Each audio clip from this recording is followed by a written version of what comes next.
Welcome back to the stories about fires on the Museum Roadshow.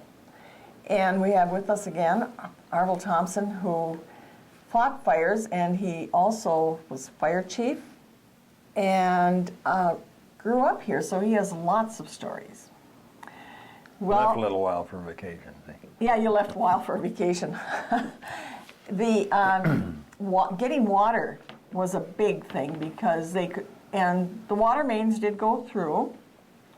And then getting a good fire department. I just have to tell a story about how if you worked for the fire department, you didn't have to pay a poll tax. Many years ago.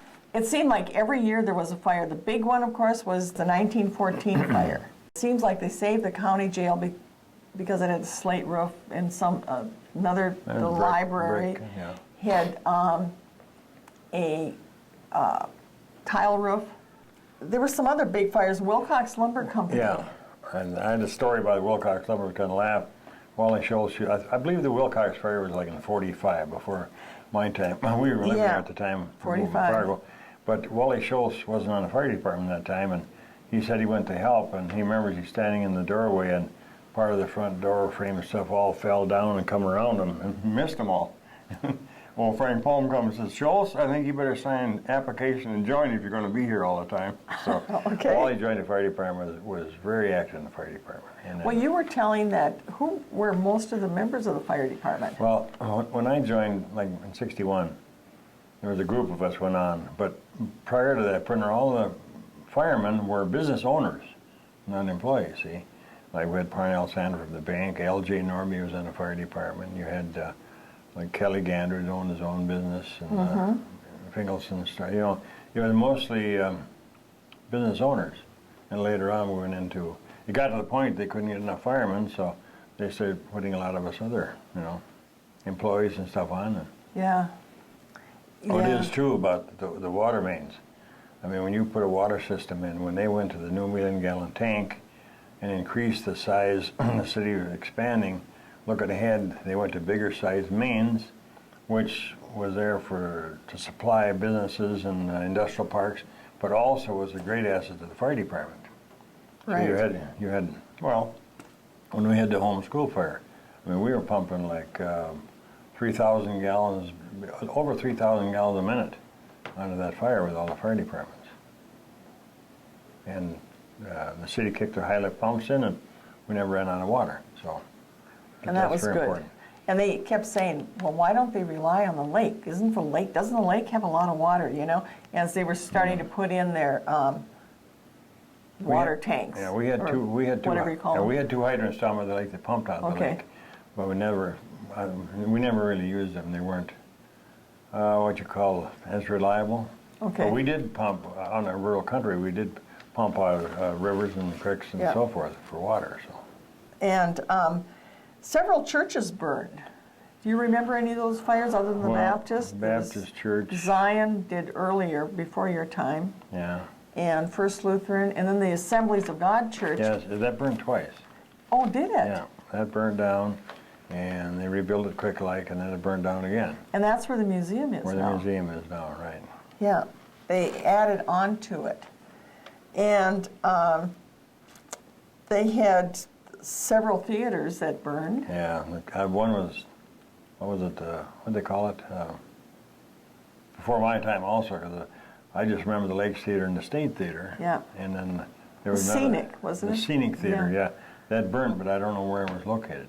No, I don't either, yeah. But as time goes on, you get these big fires like we had the Lindrood fire. Oh yeah, Lindrood fire. And you had Schaefer's in the corner, then you had Mayron Clothing, which was later Diamonds. Then you used to have CB Gauze, 5 and dime, and Lindrood's next door, variety store. Well, Lindrood bought out CB Gauze and made one store out of it. So there was actually 2 stores there. And then there was in the basement was a cement wall between them. So when it went and burned, well, the one side went all the way in the basement, the other side just went down to the main floor, see. And the fellow that died in it was in the basement of the 2nd floor. He didn't remember how to get out. But the Benells fire, that was The guy come in the morning to light the grills and stuff and grease things, and he went up front to do something, and the grease when you put in there is not liquid. You have to heat it and then shut it off. Well, he didn't shut it off in time. Well, it caught fire. So he grabbed a big extinguisher, went down there, and first he tried to pull the Ansel system, which is a dry chemical, and it didn't work. If that would have went off, Benells would have been here today. Wouldn't have been hurt. Well, then when that didn't work, he grabbed a big extinguisher. But by that time, the thing was really getting going, because when I came up Washington Avenue, I could see the fire coming out of the stack up on the top, and I thought, too late. We saved a lot. We saved the front part of the building, and a lot of smoke damage and water. And the back part, there was burnt. The floor no longer was still there, but we lost the top of it. The bowling alley was still there in the basement, but it was never ever used after that. How about the Erie Junior? I mean, the Erie. There was the Erie. Well, there was Erie Junior. There was a Erie Junior fire, grease fire in the kitchen above the. The kind of funny thing about that, we got called out there, and the place is open, and we couldn't get the people to go out. They're sitting there eating their food in the cafe part. Well, they paid for it, you know. You got to leave. There was no charge. The guys picked up their plate and were outside, and they're sitting outside eating, watching the fire. But there was fire all above. Mainly the grills. There was a grease fire. Yeah. We put that out, and they had remodeling. Well, you never lost any men. No. There were some injuries. We had some injuries. Frank Johnson one time got overcome over by Water Tank Hill. And Bob Kieran knew he was down and went in and got him. And then what happened there was we'd come out with a new mask they called a Chemox. He put it on, he had a canister. Well, the only thing about the Chemox mask, it was a filter. You can't go where there isn't oxygen. Well, he was in that basement. When the fire burned up the oxygen, well, he went down. And Bob realized it and went in and got him out. And when he got him to the top, they cut the straps and stuff, and then Lauren Marston gave him mouth to mouth. But he was touch and go for 2 days. Really? Yeah. In other words, now we had some injuries, minor. Like the Lidwood fire, I think Bob McTaggart got his leg broken or ankle broken. The back got hit by a deluge gun. But other than that, it's been the minor stuff, you have. We're very fortunate that, because the guys, and like I say, even though you have the best equipment in the world, if things aren't with you, you got to be awful careful. I remember a situation once, we had a house fire on the country. I went out there, we responded with our units and our water, and the crew was going to go inside this farmhouse, and he knocked it down, and they were going to go back inside. And Wyatt told him, I said, I think we checked the water, we had about 400 or 500 gallons left us all, which would be gone in just a minute or two. And Ottoman's on his way. And I pulled him out.